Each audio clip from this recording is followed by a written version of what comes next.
Ladies and gentlemen, I cannot express what a pleasure it is to have our next interview. It's Graham Gold after a 4-year absence. Graham, welcome. Guys, round of applause. Thank you very much. If we're going to do this interview, let's just do it properly. There we go. Let's just do it properly. Right. Okay. They should have 1 and 1 because we do this in one take. So. And how's that for the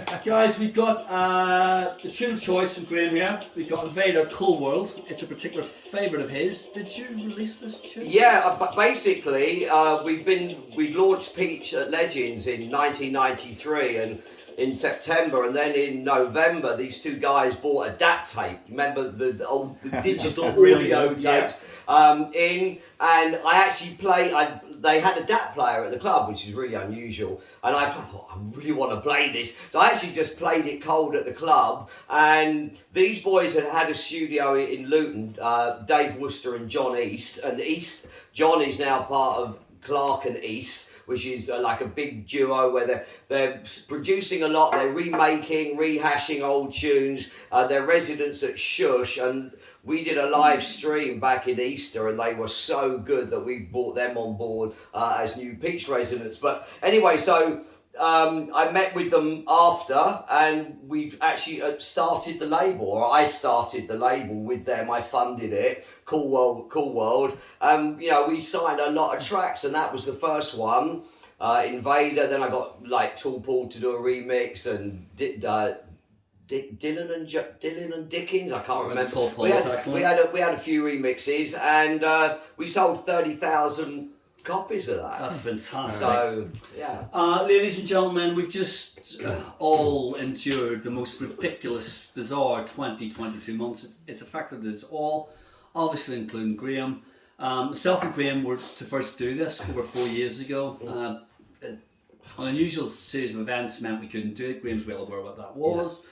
But we always said we'd do it. He's a lovely man, incredible career. We had to have him sitting here. So this is a really illustrious interview. And I'm delighted all the way from Thailand. Thank you, Graham. May I also point out that this is being done on the daytime of the AJ Anthony Joshua fight. Go on, AJ. Go on. They are already on the beers, and I'm on tea. That's it.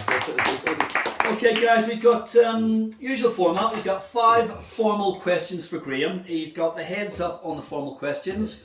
It's always good to give the guys the more serious questions in advance so they can prepare. I'm sure there'll be added bits to it to make it even more interesting. But it's your turn on the hot chair. Graham, are you ready, sir? Yeah. So, illustrious career, as you put it. So I have to be really careful here about where I start, because if I'm not careful, it's going to be blatantly obvious I lied on my Facebook by 10 years of my age. And that also meant I lied on my Tinder by 10 years. Which actually I don't use anymore because I now finally have a girlfriend.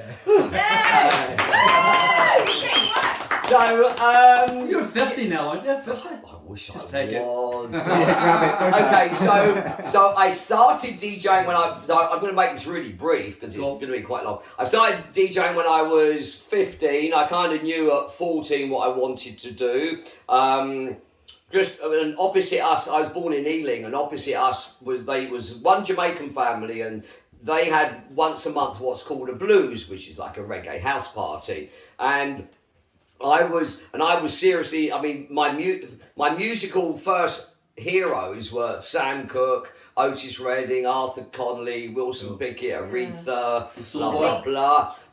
So it was only black music, so I got into reggae, and so I started playing at this blues. So that was when I was 15. Then I was 18, I bought my first sound system, which was Sims Watt speakers, Garrard SP25 Mark III belt drive turntables, which you took the rubber bit off and you put a felt mat on. So you held the mat and you could kind of mix, but it was more segueing in those days with a Cytronic mixer. Ended up doing bar mitzvahs and weddings and stuff, and then so I don't want to do this. And then in '96 I opened my first club night, which was at the Railway Hotel in Greenford, and I called it Champers. So in the kind of in the early hours of a Tuesday or Wednesday morning, so I'm talking like 2 o'clock, 3 o'clock, I would go out in my van with these huge 4-quad posters, slap them up on the walls. But we used to get like 500 kids in like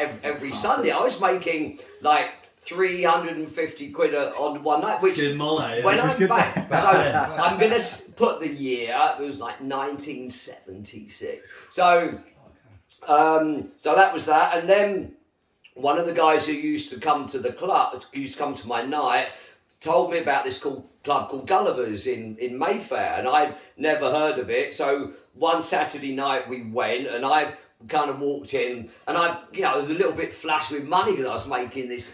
That 350 quid then would be worth $2,000 now. Easy. I mean, I don't have any of it. I don't have any of my money left because I've been married, divorced 3 times. That's what it does. So they took them all. But I went to this club and said, okay, I want to be a member. And the owner said, well, I think you probably need to go inside first before I take your money. And of course, it was an all-black club, and the only white people was like Phil and Graham, the 2 owners, and Colin, the head barman. But it was my music, and the resident DJ at that time was Graham Fatman Cantor, who arguably for me is, well, he's passed away now, but it's the best DJ that has ever come out of England. He was blessed with a voice to die for, and of course in those days you were on the mic.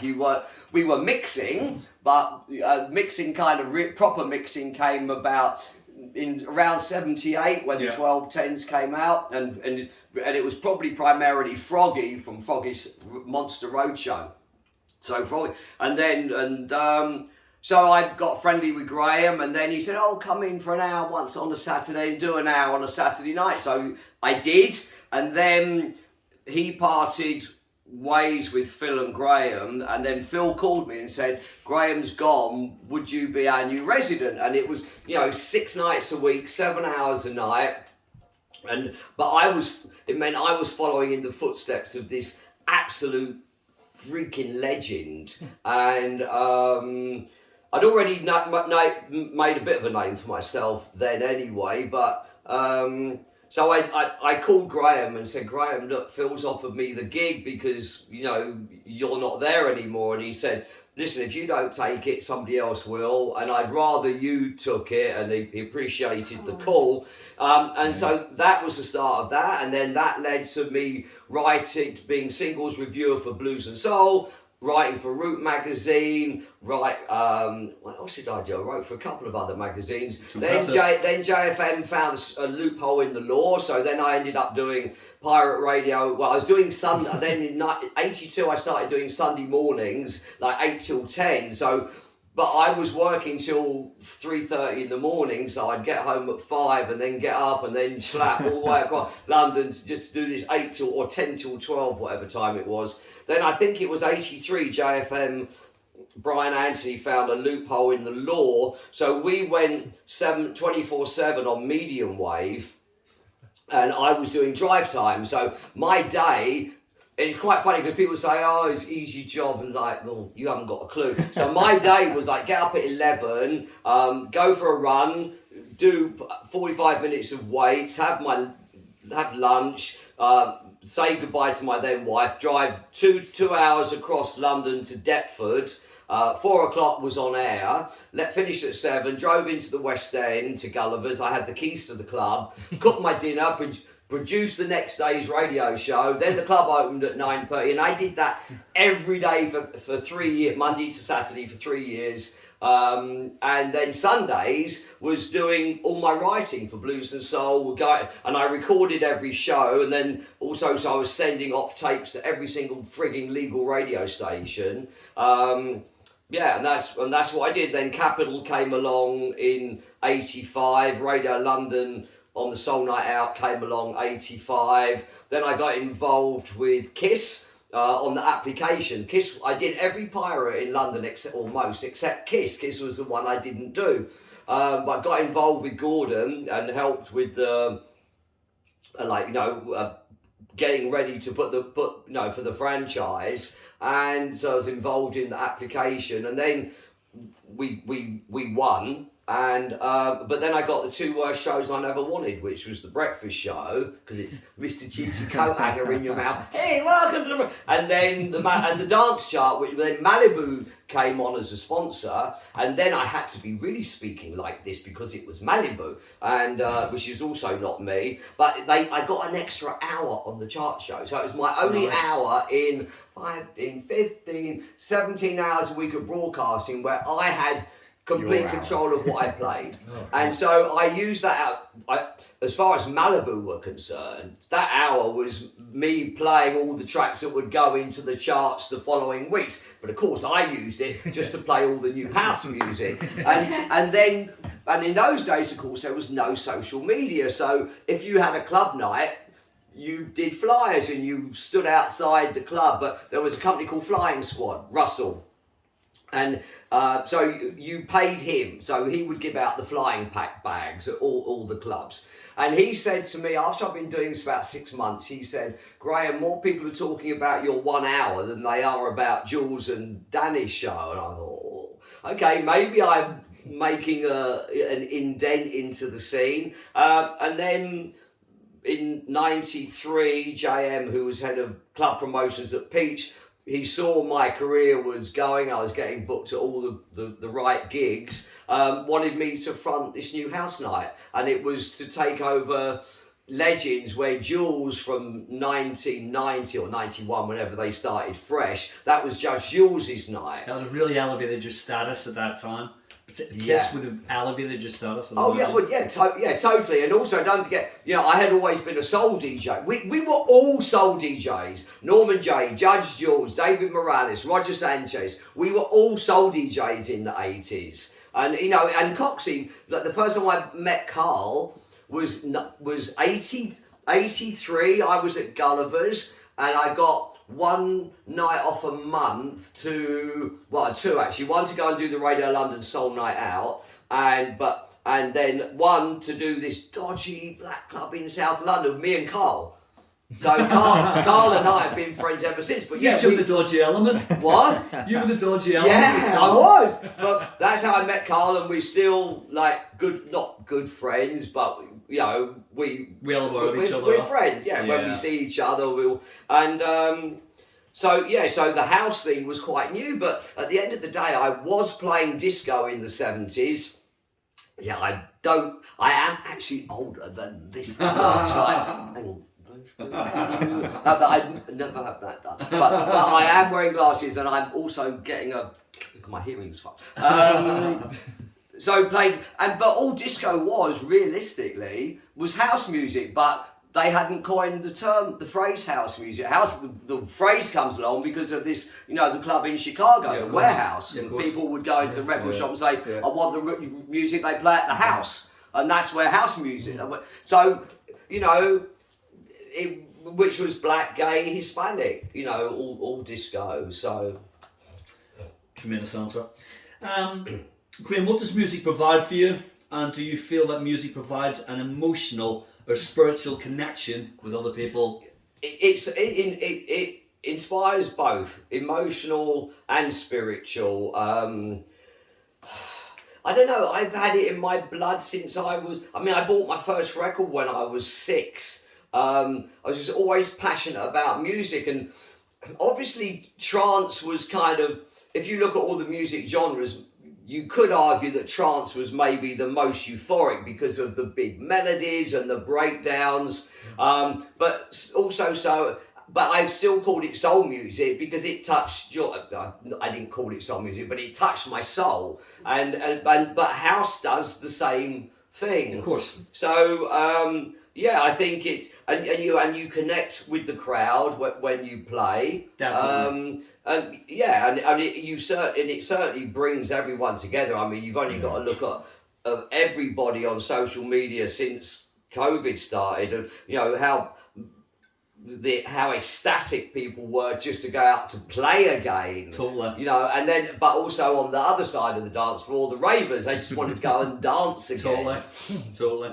The from when you professionally began your DJ career, do you think it's now harder or easier to get started in this business? I think it's the same. Okay, I'll tell you why, because when I started when I was 15, also everybody wanted to be a DJ. Oh yeah, it's still the same. But the huge difference is between then and now was then you also had to have a personality because you were on the mic and you even had kind of not stage clothes, but if Frankie Parney. But this, I would have bought something like this to have gone on. That's a good observation. On stage. But of course, it was all about your ability to you know. That's why I was really good at weddings, because I could communicate with an audience, and you had to communicate. But now now you still do, but you do it in a different way. Back then, you had to be not in the early 70s, because there weren't 1210s, there weren't effects units, but you just had to be really good at your job. And then when the first kind of effects unit, the Effects 500 that Pioneer brought out, you had people like James Abelia, who was just, him and... St Hampton boy as well. What? He's a St Hampton. Oh, is he? All right. So nice. He and Eddie Halliwell, they were better technically than any other DJ I ever met. Well, other than a guy called Abel Ramos, who's Spain, who I played with in Benidorm, and I had to play after him, and I'm like, really? How the fuck do I do? So, but it went well, but yeah, back then it was all about technical ability, and I actually had to interview Zabelia for DJ Mag at Plaza. So Plaza, I don't know if they're still on now, but it was the light and sound exhibition for discos, for clubs, and I was and DJ Mag asked me, so James Abelia, and I'm like, fuck James Abelia. And the first thing he said, Graham, I listen to your show every Saturday. Oh, thank you. So that was great. But so it was all, or you got on the radio. So if you look historically at the big DJs through the timing through the 80s and early 90s, Jeff Young, who had was the Soul Show on Radio 1 before Pete took it over, and Jeff took it over after Robbie Vincent. Also in the 70s you had Greg Edwards, so you were either on the radio to make it, or you were or then in the late 80s, early 90s, you were technically brilliant. But if you look at everybody who came through then, whether Pete Tong, Jules, Jules certainly got more well, we all got more famous once Kiss started. Of course. But the huge difference between then and now is that now, if you're not a producer, forget it. Because if you look at every flyer in any city, in any country, all over the world, the names are, whether it's San Clemente, Ewan, whoever it is, everyone is a producer. Giuseppe Ottaviani, or any of the house DJ. Even Sanchez and Morales are still there, but Dead Mouse and all these people, and who made Hands Up for Detroit? Put your hand. Oh, that's the only other trouble when you get OLDER. You know the info, but the memory it's a lot to remember. Yeah, I could tell you every BPM of every record I ever played. That doesn't surprise me. Right, but I can't remember who I saw last week, and Feddy Legrand, for example. And that's an old example, but if you look at the new ones. If you don't produce, you're not going to ever make it as a DJ. It's a sad reality, because it doesn't. And I remember when I first booked Above and Beyond for Peach, and I think it was actually their very first club gig. I might be wrong, so boys, if you're watching, apologies if I am wrong. But they brought, they had a CD wallet and a piece of paper. And I said, is that your running order? Is that like what you're going to, pre-planned set? They said, no, it's what the keys of the tracks are. I'd have written them on the CD, because then when you're going through your CD wallet, you can see it anyway. That's practical. So everybody now, if you don't produce, and so you need to learn Ableton, you need to learn Logic, you don't need to do a music technology course, but for sure it would help, but that's 2 years. But you could go to SAE or one of the other schools and learn in 8 weeks. But then you can learn everything, but if you don't have it inside you to be creative. Now, do you know what, that's the first answer I've ever heard like that before. That's really interesting. No one's given me an answer like that before. But it's the right answer. It's the only answer. Is that a good or bad thing? I'm sorry? Is it a good or a bad thing? I personally think it's a bad thing. I think it's bad in one way. Okay. Who was I watching? Was it Darius Sarosian? No.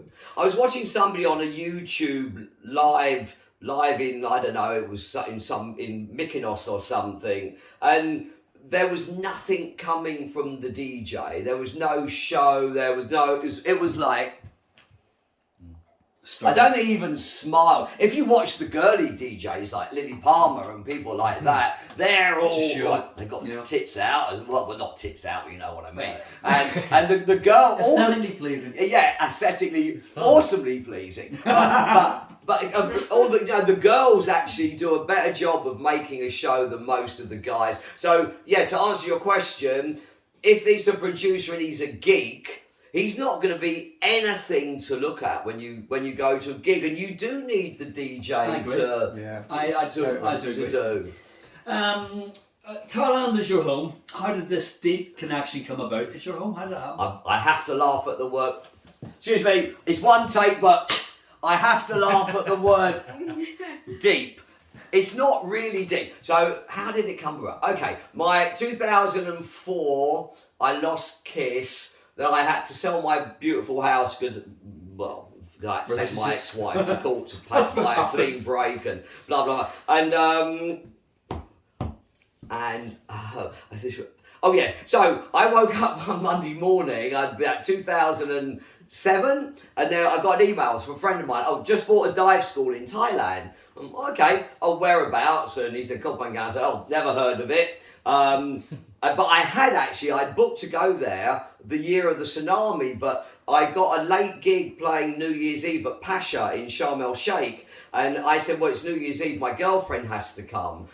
So there were no scheduled, so we had to do the charter, which left Christmas Day, and they're only once a week, the charter flight. So we ended up anyway having a 2-week free holiday, but we had booked Koh Phangan before, and I'd forgotten all about that. But because we had a 2-week free holiday, I said to Michelle, we've had the holiday. Do we really want to go to a country that's so devastated by this terrible tragedy? Yeah.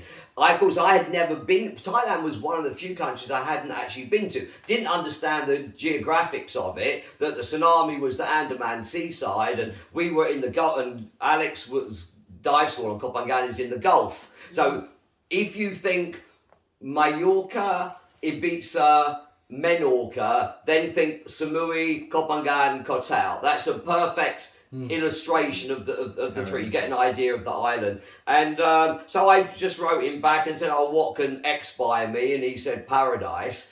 Okay. And I'm a Cancerian, so I always wanted to be by the sea. And so I couldn't get a gig in England for love or money, or not many. So I managed to get a gig in Pattaya, and what's the other way? They say it another way as well, but the Farang Westerners say Pattaya. I say Pattaya, that's the Thai way. My friend laughs, oh, Pattaya, like Honda. And then the following week I got a gig in Bangkok. So in the middle week I went to Koh Phangan to look at this paradise. Well, Pattaya, if I had a Second World War plane with a bomb on it, I would drop the bomb on Pattaya. The city should... That's not good. It's disgusting. It's just a sex capital of the world. It's beyond disgusting. So landed at Samui, traffic jam. On the way, on the short 8-minute drive from the airport to the pier, there's traffic, concrete. This isn't paradise either. Then he met me at Tong Salar at the main pier on Koh Phangan, and we drove north. It's like 15 minutes north to south, 30 minutes northwest to southeast. And I thought, this is paradise. And it was in the middle of November, no tourists, before the Russian invasion. The Russian invasion, they come for 6 months.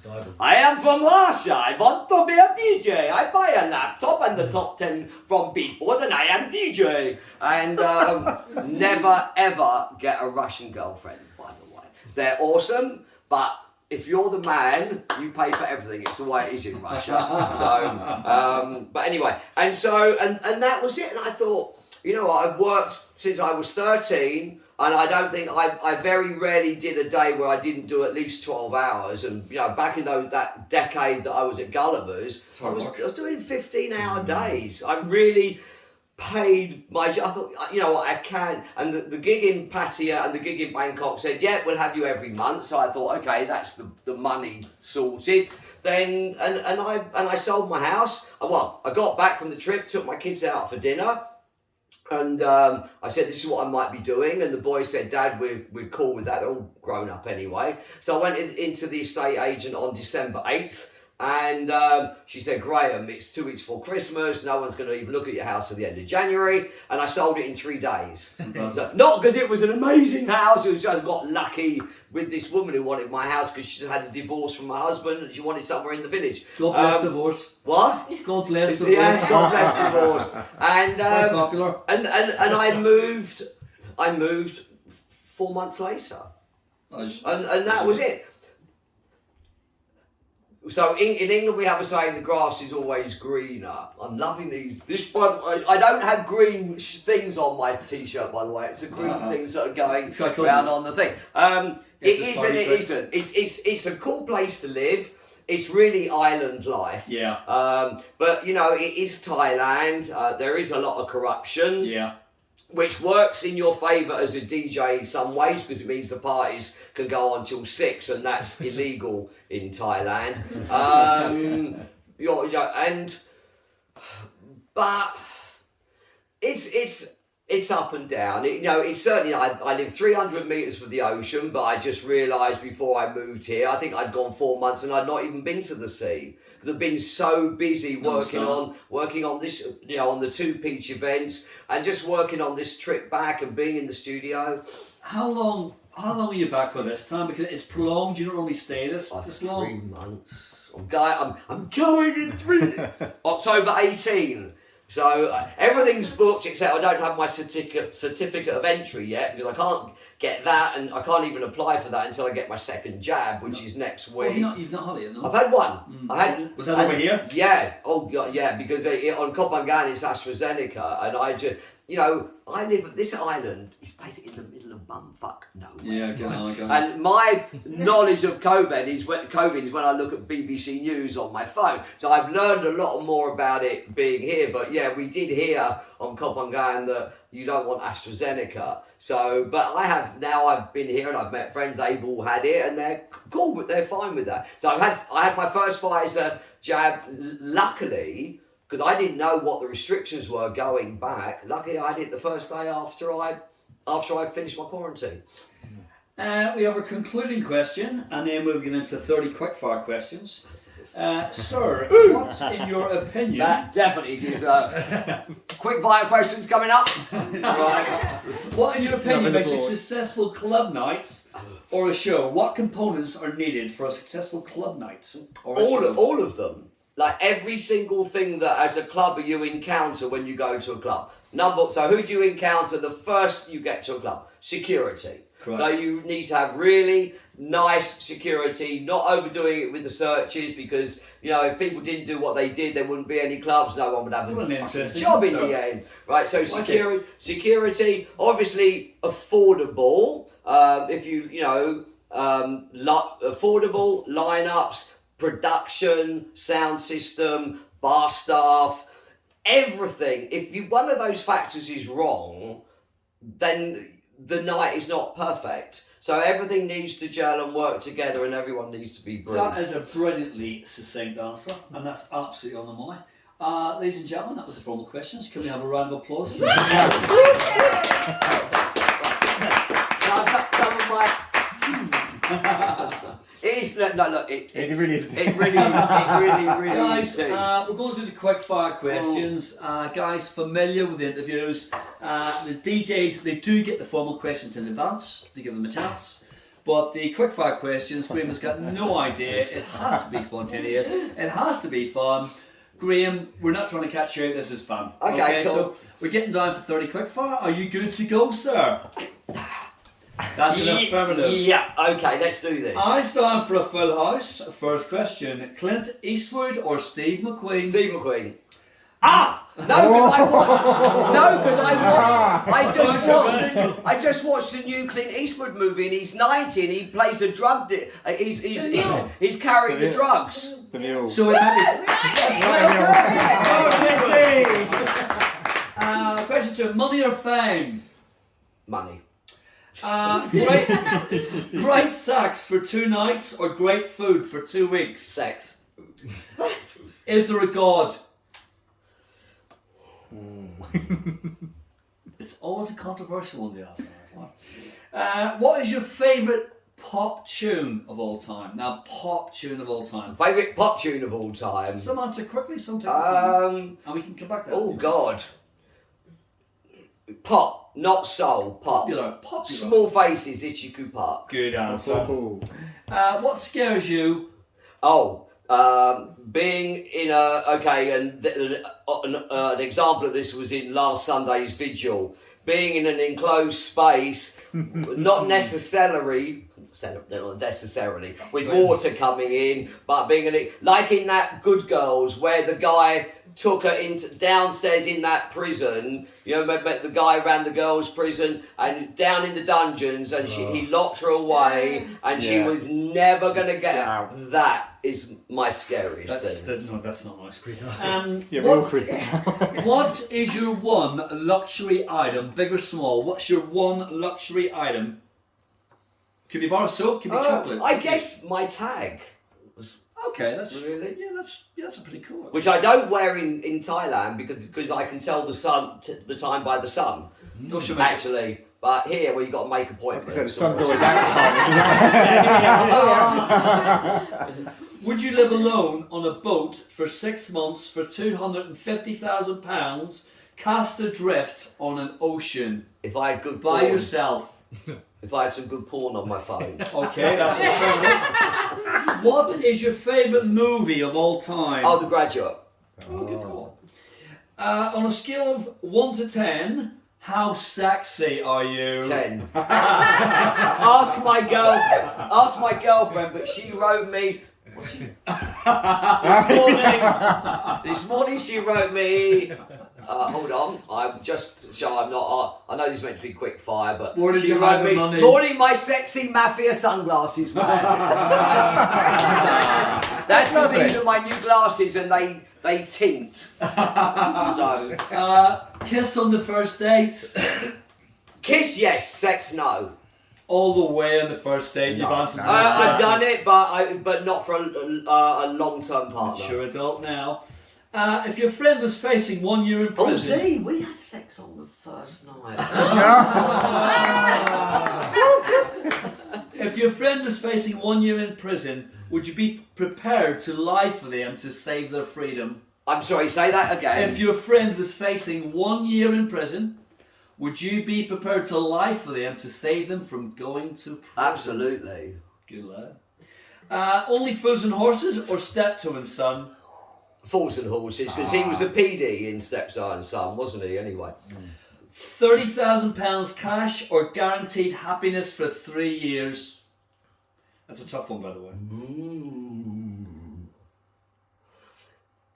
And Right, 30,000 quid as a one-off. As it, I'm giving you cash in a bag right now, or I'll guarantee you happiness with that 30. Take your choice. Tough call then. Month the cash. Yeah, I'm with it. No, because when the happiness ends, does that mean you're going to go and be really sad for 3 years? That's a good way of. So, with the 30 grand, you could spread that over 5. What makes you happy? Playing, getting gigs, still being called a legend, You're a legend. having a nice having a sexy girlfriend, and going to the gym, swimming, doing Muay Thai. This is an excellent answer. Yeah. It's all good. It's all good. Would you kiss a goat for £50? No, because I watched that TV show where the Prime Minister had to the pig. No, I haven't watched this show. Black Mirror, was it? This is new to me. Yeah. This is new to me. Yeah. I mean, well, hang on. Is it or you? Tongues. No, no. Who is your favourite cartoon character? I was never really into cartoons. I don't That's really fine. have one. That's absolutely fine. Never a cartoon. That's person. absolutely fine. Now, this is always a controversial question. Always. Making a cup of tea, Yeah. milking with the tea bag at the start, or Milk in the separate? tea bag at the start. Oh, that's peculiar, man.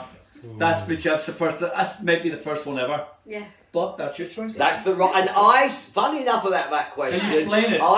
No, but there was something going around on social media a couple of weeks ago about what do you do first? Is it the tea bag and then the milk? After you put the water, then the milk, or you put the milk in with the tea bag before you put the water? And the right way is the milk with the tea bag and then the water. I think the silence of the whole room said it all. Everyone was so shocked. I agree with that. No. Yeah. So you said what? I think the general consensus is not the milking at the same time, but Esther agrees as well. That's how they make chai. There might be some foundation in it. Moving on though. Favourite place visited? What's your favourite place? Three. Go on. Tel Aviv. I absolutely love. Okay, that's cool. I love playing there. God, why can't I even Auckland? I love Auckland Been to and Auckland? Vancouver. So I would actually have probably Vancouver, Tel Aviv, Auckland. So Vancouver's Nice just cross in the there. summer. Okay. Not in the wind. I made a mistake. I played there for the first time on Canada Day, and then they booked me for New Year's Eve, and I took my then girlfriend, and I had LA and San Francisco on the Friday, Saturday, and I said we're gonna stay in Vancouver until the Thursday because it's beautiful. Not. So yeah, What is your favourite meal? not Thai. The choice is yours. What would you have? Fuck. I eat anything. I like roast lamb because it's so expensive on Kopangan. So I don't eat lamb much. Must be a luxury to come here and have lamb. Yeah, it is. And there is another one, but I That's can't good. think of it, and I know we can't be here for hours until I do. So. Is honesty the best policy? Yes. What was the first record you ever bought? This would be interesting. Right. Dion Warwick, Walk On By. What a brilliant. Brilliant. If you could be any... That's actually a lie. That's a good answer though. But it was the first record I swapped for the first record I bought. So, honestly, the first record, oh God, two of my answers have really been 70s, and this is even worse. First record I ever bought was the Tremolo Silence is Golden. Oh, beautiful. And I swapped it for Dion Warwick's Walk On By. Also beautiful. Classic. Yeah. Would you... I think I know the answer to this. Would you go to a nudist beach? Yeah, I've been to nudist beaches. I would as well. I have no I problem. mean, but I wouldn't go nude. I wouldn't walk around with my dick out. I would. Because but I that's need what I need it made shorter, and I wouldn't embarrass everybody. You can lend me some. Okay, Doctor Who or Star Wars? What? Doctor Who. Oh, or Doctor Star Who. Wars? Classic English. Oh, super. Freddie Starr or Les Dawson? Sorry? Freddie Starr or Les Dawson? You like it both of them? Freddie Starr, because he used to be super funny, but not now. No, I know. I concur. Bit deeper question. Penultimate question. I want more of these. I'm liking I this. thought you'd We're like loving it. it. Penultimate question. Do you know the person you are?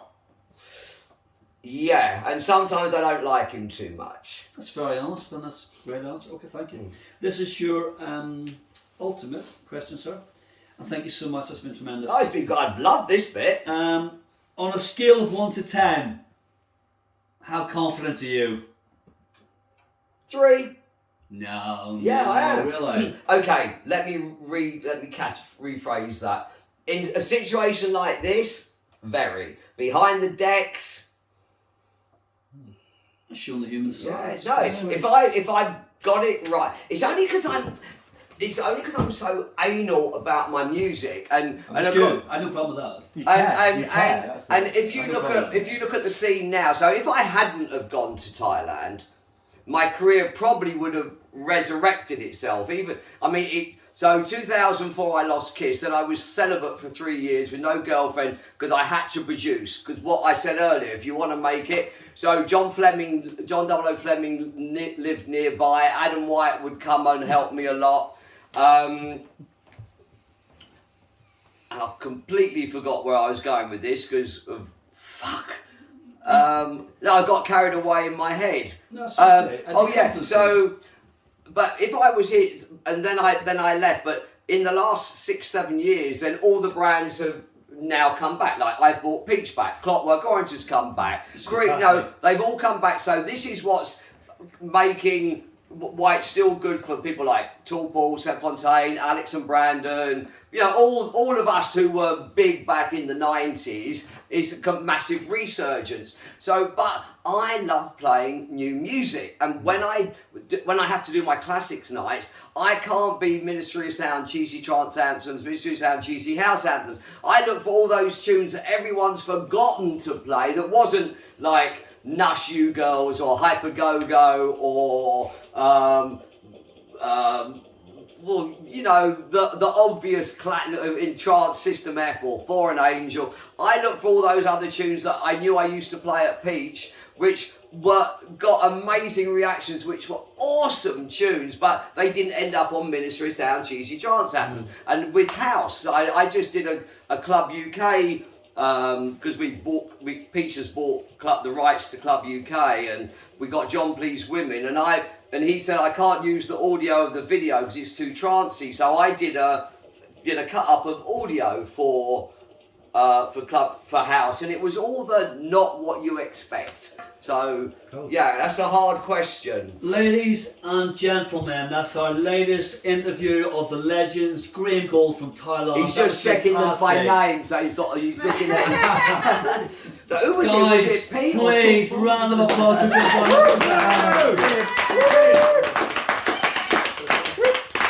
That was fantastic. Thank you so much, Graham. There we go. Okay. Done. Okay, I'd like to thank Esther for providing a beautiful place for us. Esther, thank you so much. Thank you, Esther.